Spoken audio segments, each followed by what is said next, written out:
Salut la team, j'espère que tout le monde va bien. Aujourd'hui, nouvelle vidéo YouTube, courte vidéo. On va parler d'une position qui fait un peu controverse, qui est un peu mal vue. C'est la position du tireur couché sur le dos. Ouais, super, j'en ai rien à foutre. Sans plus attendre, explication et c'est parti. Attention, on y va.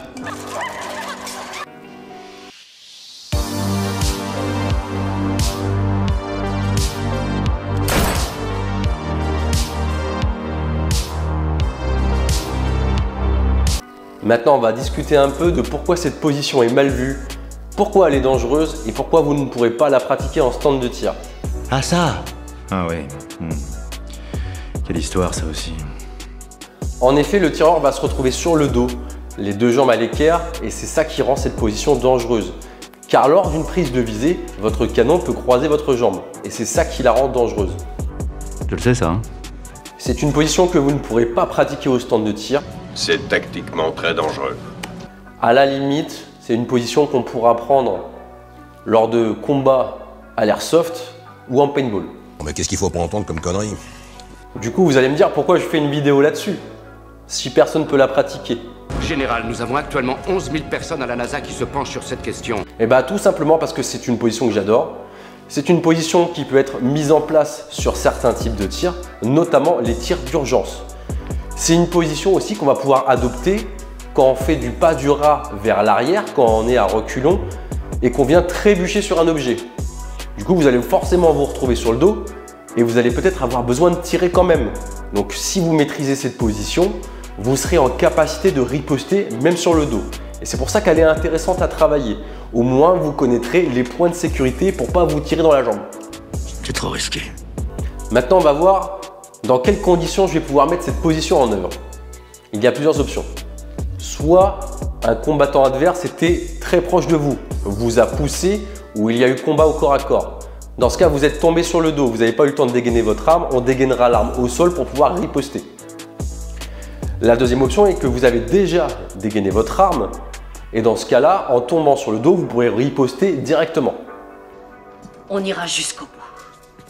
Toutefois, si vous devriez favoriser une autre position, on favorisera toutes les autres positions qu'on a vues dans des vidéos précédentes plutôt que celle-là qui présente des dangers.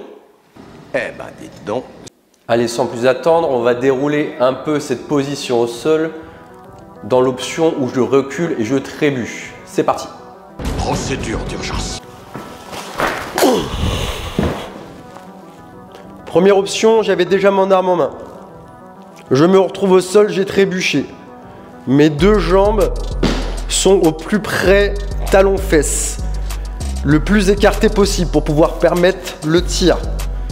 Attention, pas croiser sur les jambes pour pas se tirer une cartouche. Le top étant de tendre les bras pour avoir un blocage naturel grâce aux jambes. Ça sera ça le point de sécurité numéro 1. Ensuite, vous pourrez effectuer votre tir. Pour se relever, la main faible va quitter l'arme avec appui au sol. Puis je me relève, je passe en position un genou, puis debout. Voilà, messieurs. Vous partez au combat. Dieu soit avec vous. Vous êtes d'ores et déjà des héros. Voilà la team, vous avez pu le constater, cette position est assez dangereuse à mettre en place.